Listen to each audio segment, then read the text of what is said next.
subject, miracles today. Miracles today. Well, the definition of miracle is as follows: an event or an effect in the physical world, beyond or out of the ordinary course of things.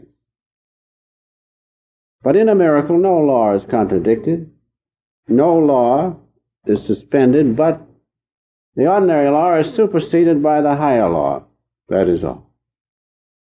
Perhaps to illustrate the point, a little incident that happened quite some years ago. I was rushing to an SRF meeting in Boston. That was the time when I was sometimes late. But I'm not late anymore. So I was rushing to get there to the meeting. It was a winter's night, and the streets were covered with ice. And I came to this bridge, and up over the top, and it was a narrow bridge with a car track on one side.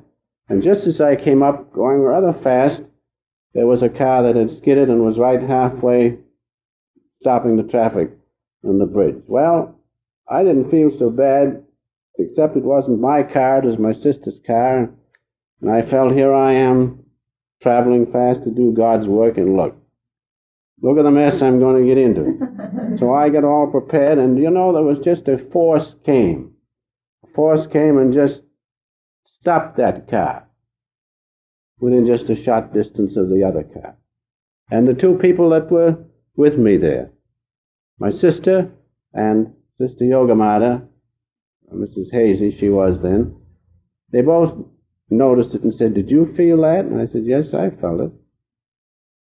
You see, God's consciousness and the power of His consciousness, which is cosmic energy, is an intelligent force.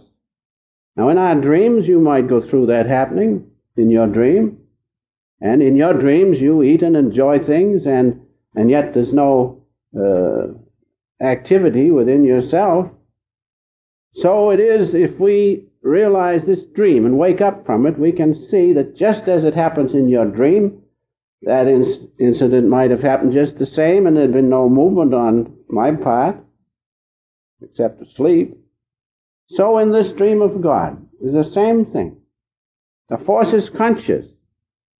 And although sometimes it acts according to the law of this plane in which we live, in that particular incident, it did not happen according to the law. But the pranic energy, which is the cosmic energy of God, with His consciousness behind it, operated, because God is conscious. He's ever-present, all-pervading. And it happened, and it worked, and it was a definite, you would call it a miracle. Another incident comes to my mind. When I was quite young and used to be quite mischievous, I enjoyed teasing my sisters to no end. And I was carrying on in good shape this day, I guess. I was upstairs in the end of the hall, a long hall, and my mother was up the other end of the hall in her room.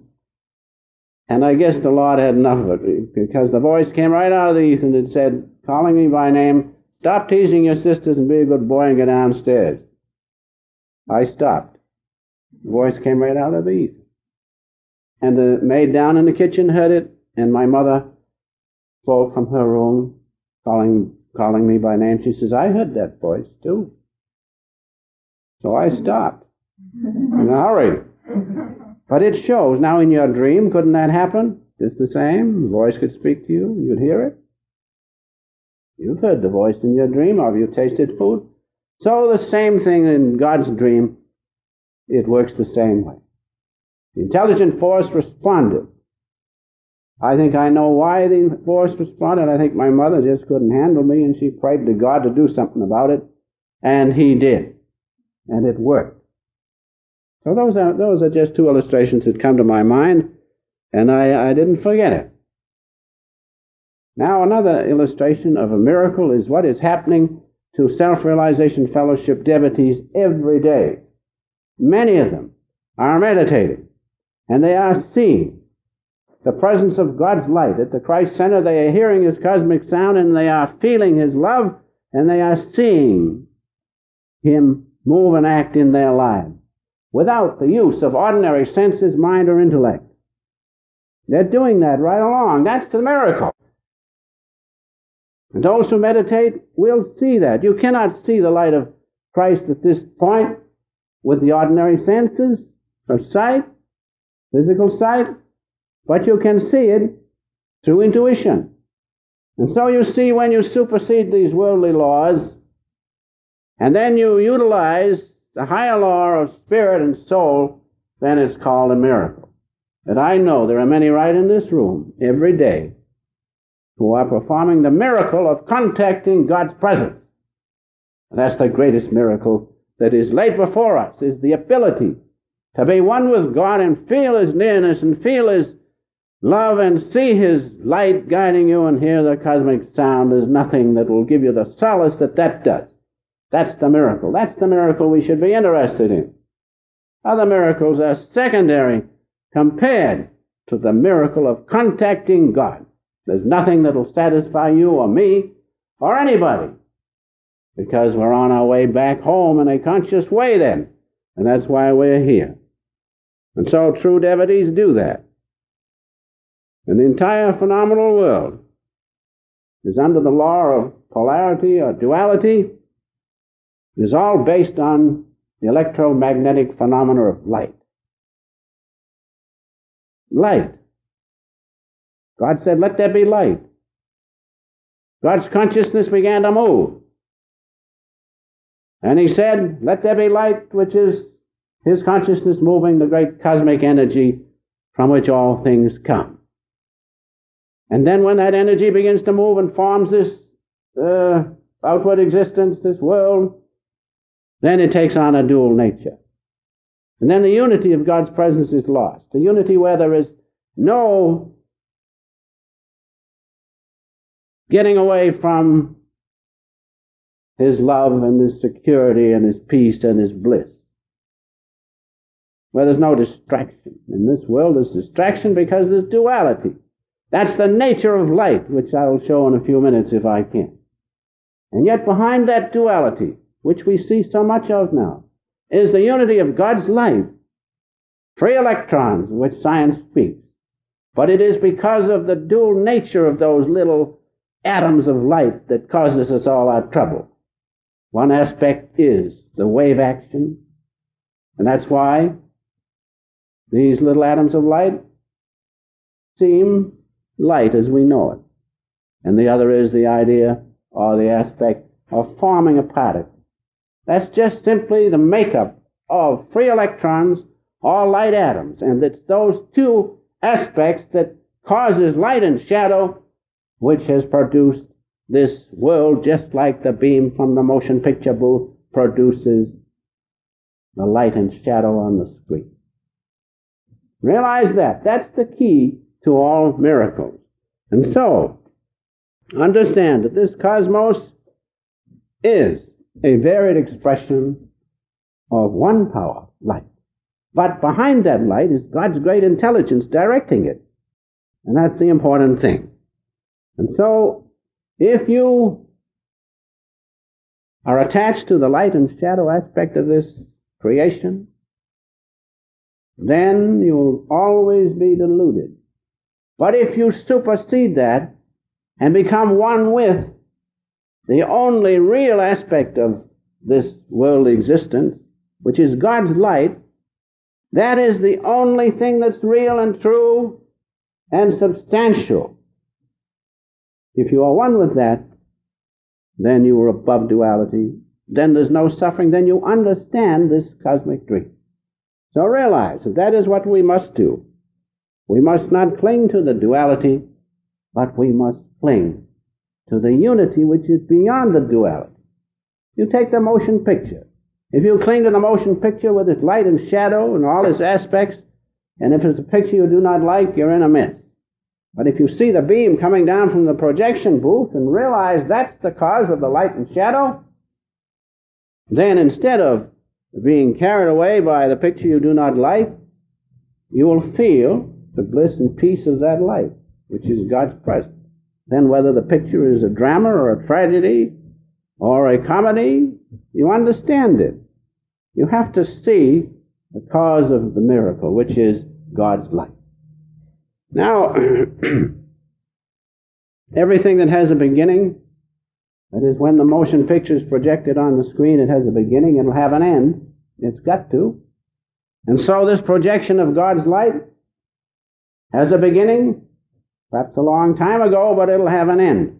We cannot afford to be attached to that, but only to the beam of light behind it. And so everything is light. That's the only unwavering or substantial thing in the universe, only constant thing is light.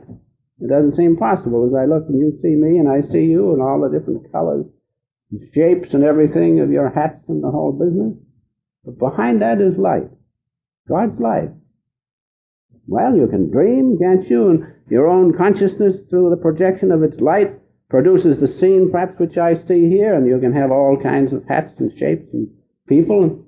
And when you break it, where is it? There's one constant thing left, is God's light. The same with this world. And that's the miracle, how God has done it. Produced all this from that one light.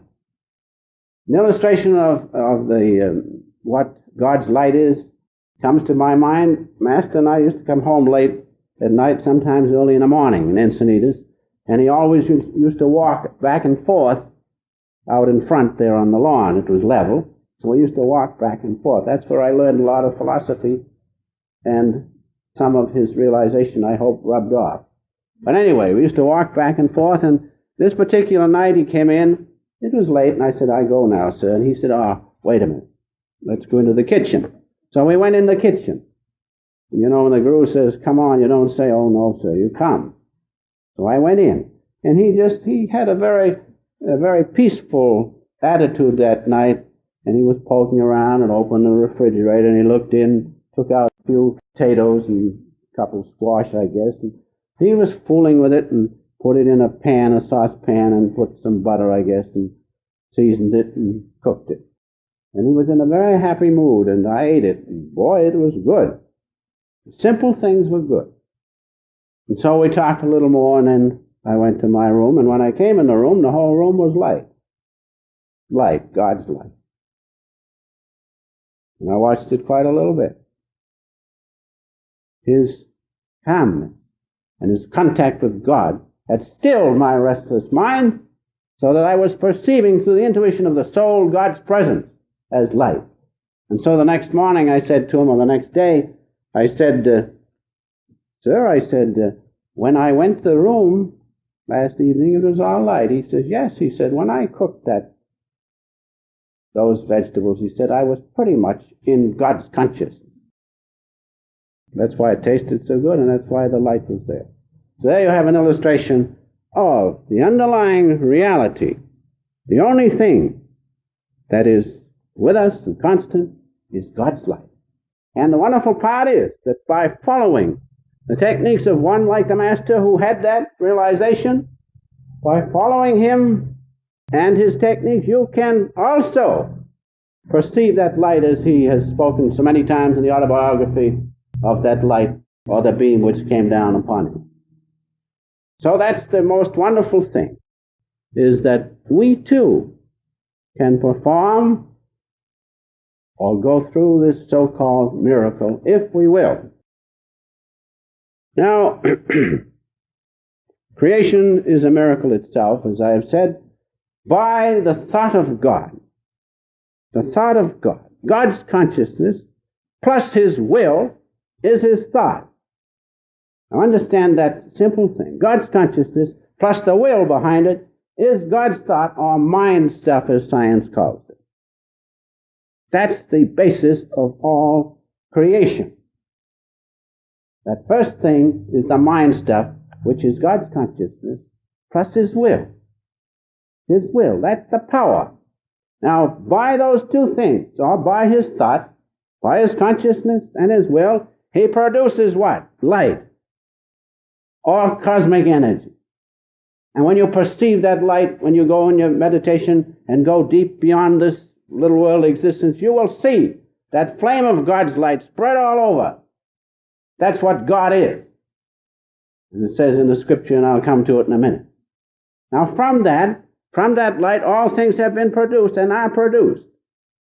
And the power behind that light, the cosmic energy of God, is atomic energy from God's thought. And the scientists are proving that, and I'll give you a couple of quotations in a moment. And so there we have creation. First we have the thought of God. Then we have the free electrons, or light. And as I told you a few minutes ago, those little electrons have a dual nature. That's what causes the light and shadow. The first is the wave action of the electron, which gives it the property of light. And the second is the idea of particle, that it forms an idea of substance when it's nothing but vibrating light. The electron microscope has shown that. They took tungsten, for instance, and through the electron microscope you can see in the lattice work the little vibrating points of light. Atoms of light vibrating. So the wave action gives you the idea of light, plus the idea of particle gives you the atom, or the form. And from those two properties of light, all this light and shadow comes. That's the miracle. That's the greatest miracle, is creation. And understand that the power of creation behind it, or atomic energy, is the cosmic energy of God. And that comes how? From his thought or mind stuff plus his will. Now those two things produce the whole business. They produce all this miracle of creation. It's difficult to put it in words, but understand that there's only one constant thing behind all creation, or behind anything, is God's light. Because there's only one substance in the universe, one eternal substance, and I'll give you a quotation in a minute. And that is, the eternal substance is God's consciousness. That's all. Your own consciousness. Every night, if you dream, you take that consciousness and you create the light and you project the light through a little film and you have a dream. And when you wake up, you say, oh, I was dreaming. What's left? Your consciousness, that's all.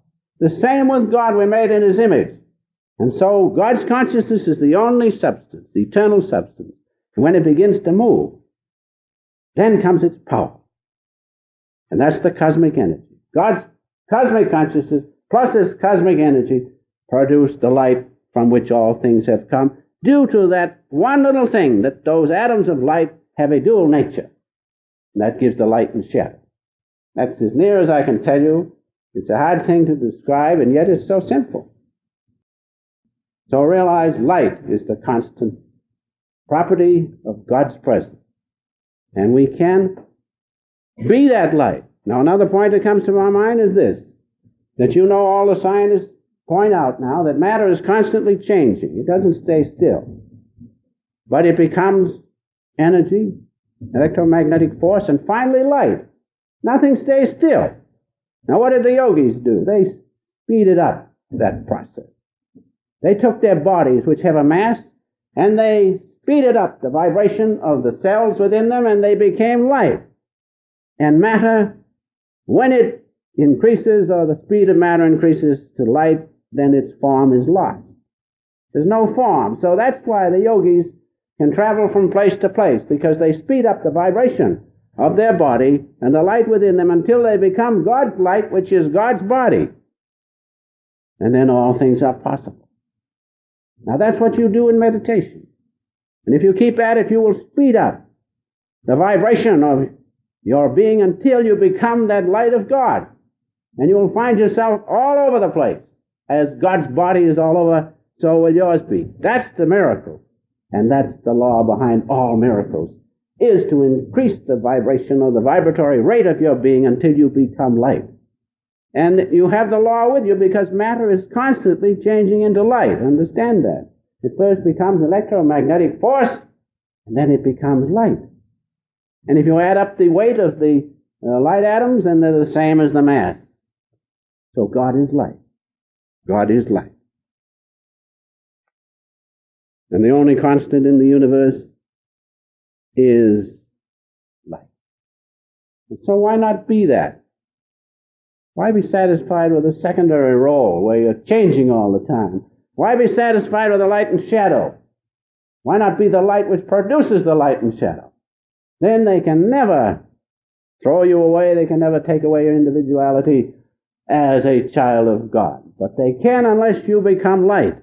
And that you can do through regular meditation and deep devotion and the grace of God, which is the greatest thing. So, finally, or another thing which comes to my mind here is Einstein's unified field theory, which is just as I have told you. Here Einstein realized that there was one eternal substance, and that was God's thought or mind stuff. And from that, through the increase of its vibratory rate, different things form. First light, and then from the light, this creation of light and shadow. That, in a few words, is Einstein's unified field theory. And so, these light atoms have the atomic energy which holds them together as the outward atom. And you know the strength of that atomic energy. We've been reading about atomic bombs for quite some time. That's God's cosmic energy. Through His will, holds those atoms of light together. Not atoms of matter, atoms of light. And the grouping of those produce matter, and in us produces all our cells and muscles and bones and different organs. All from light. Now, the only way you can prove it is to meditate, and you'll find yourself as light. And if you can do it in a conscious way, and expand your consciousness so that it vibrates to the speed of light, then there's nothing you cannot do. But that takes practice and God's grace. I have a reference here which I think will help us at this time from the autobiography. As I have said, there was one eternal substance, and all scientists are agreeing now there's one substance, and that's mind stuff. And mind stuff is nothing but God's consciousness plus His will moving it. That's the point. They have found that everything resolves to that. And right in the AY we have a wonderful illustration which I read at this time. On the epochal theory of relativity have arisen the mathematical possibilities of exploring the ultimate atom. Great scientists are now boldly asserting not only that the atom is energy rather than matter, but that atomic energy is essentially mind stuff. Imagine that atomic energy, which we use in such crude ways and disgraceful ways sometimes, is the mind stuff of God. God has made certain laws. He's given man free will. He doesn't like to take that free will away from them. That's why they're causing the destruction. But He can, and perhaps He may have to.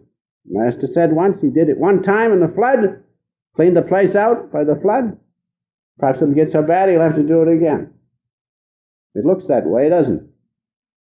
So the whole thing is mind stuff of God. And here you have that right from the, autobiography. Mind stuff equals the consciousness plus the will of God. That's atomic energy. That's the power of cosmic energy in the universe. And there you have that right in Master's autobiography. And another illustration, this shows how the scientists are coming around to the idea of this universe not being a mechanical thing, but a thought of God. And so we read in page 277, the stream of knowledge, Sir James Jeans Wright, in his mysterious universe, is headed toward a non-mechanical reality. The universe begins to look, he says, more like a great thought than like a great machine. And so it ends by saying 20th century science is thus sounding like a page from the Hoary Vedas. He who knows Brahma knows God. He who sees the light of the holy vibration and becomes one with it becomes God. That's what the Vedas have said. And that's what we can do, because Jesus said, the things I do you shall do, and greater things. We're made in the image of God, just like He had Christ consciousness, so has each one of us, lying dormant within us. And the light of Christ is Christ consciousness. And from that Christ consciousness all things have come. That's the miracle. And that's what we must know and become. And so finally, here is the key to the law of miracles. There's so much in that chapter on miracles in the AY that you have to pick out the high points, so to speak. It's so deep and there's so much to it. But here is the key to the law of miracles. Be that omniscient consciousness and light of God. Be that. Then you will not be bound by the duality of this outward existence. You can prove that if you meditate deeply. If as Master said, you sit for 24 hours and keep at it, you will see yourself as light and light all around you. Now you may not be able to hold it, but you can in time, and at will you can bring that light right with you. Now that's the key to the law of miracles. Secondly, this omniscience is not subject to the laws of gravity, time, or space. How can there be? Kant, I think it was, said that time and space exist only as attributes of the mind. So in God's light, there's no gravity. That's why even some of the devotees going deeply, they come up a little bit. Why? Because gravity is overcome. And time and space surely is, because sometimes an hour will pass by and you'll say, oh, just seemed a minute or two. So you see, in God's omniscient light and consciousness, you can prove these things, and you can realize that gravity does not exist, and time and space do not also exist. That's the second point in this key to miracles. The third is this. Child of God becomes the cosmical essence. That simply means light. Or the body of God. These are wonderful thoughts and wonderful realities. The child of God, the true devotee of God, meditating regularly and becoming one with God, he becomes the cosmical essence or the body of God or light eternal. And another point is this, and there's no difference to him then between the vibrations of land and air and water and fire. They're the same. Different rate of vibration, that's all. A different rate of vibration. But vibration of what? Of light. God's light. And another point, the delusion of duality disappears in the matrix of light. Meditate and try it. You will find that when that light comes, there's no duality. Duality belongs to the shadow realm. Light is the light realm. In the shadow realm, light and shadow, we have duality. But in God's light, there's no duality. It melts in the matrix of God's light. Finally, from this omniscient consciousness and light of God, all things have been created. God first created light. From that light, all things have come. And in the scripture, we have a wonderful reference to that, which I have it on the next page. I'll come to it in a minute. But it speaks of God as light. At this time, Master's poem, when he says, when I am but a dream, when you cannot find me in unplumbed space, when you cannot locate me because I'm in the light of God, when you cannot find me, what's he say to do? Read my whispers of eternity.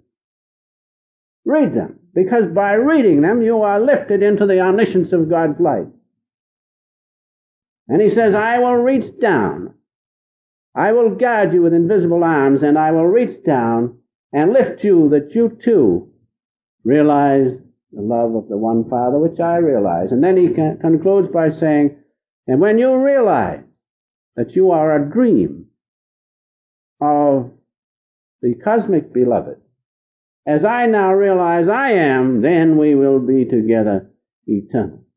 When you realize that you are but a beam of that one light of God, as I now realize it, then we will be together in that common matrix of God's great light and love, eternally.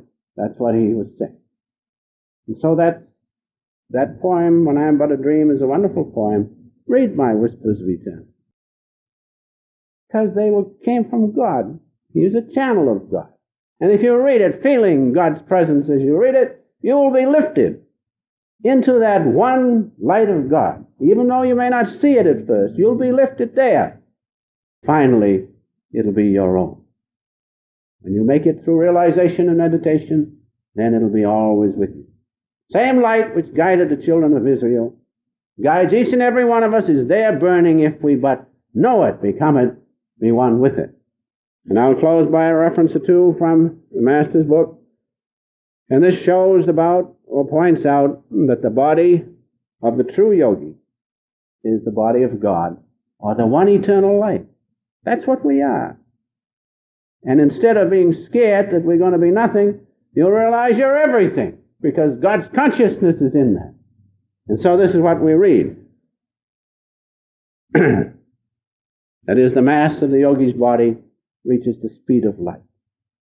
That's why you could find them in different places, as Mr. Kubation read about. Because they became that light and went a place and then came down in the shadow as the body.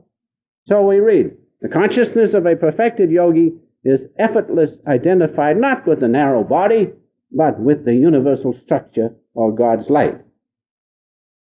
Fiat lux, let there be light, and there was light, we read in Genesis. God's first command. And with that command, he brought into being the only atomic reality or light. Realize that. God's thought, his mind stuff, plus his will, produces the only atomic reality or light. Then he goes on to say, on the beams of this immaterial medium occur all divine manifestations. Devotees of every age testify to the appearance of God as flame and light. Light spread all over. The sun, resplendent in all its glory, is God. And we read that just here in Timothy, the 6th chapter, the 15th and 16th verse. The King of kings and Lord of lords, who only hath immortality, dwelling in the light, which no man can approach unto. That doesn't mean the devotee. It means no one with ordinary vision can see the light of God. But through meditation and becoming a devotee of God, then you can see it and become one with it. And finally, long concentration on the liberating spiritual eye has enabled the devotee to destroy all illusions concerning matter and its gravitational weight. There's no gravity in light. There's no time or space. Thenceforth he sees the universe as an essentially undifferentiated mass of light. And from our own Bible, Ezekiel 43rd chapter, verse 2 verses. Afterwards, he brought me by the way of the gate, even the gate that looketh toward the east, the Christ Center here. And behold, the glory of God, that's his light, the one constant thing in the universe, came from the way of the east. And his voice, that's the cosmic energy, was like the noise of many waters. That makes the cosmic sound which you hear in your meditation. And the earth shined with his glory.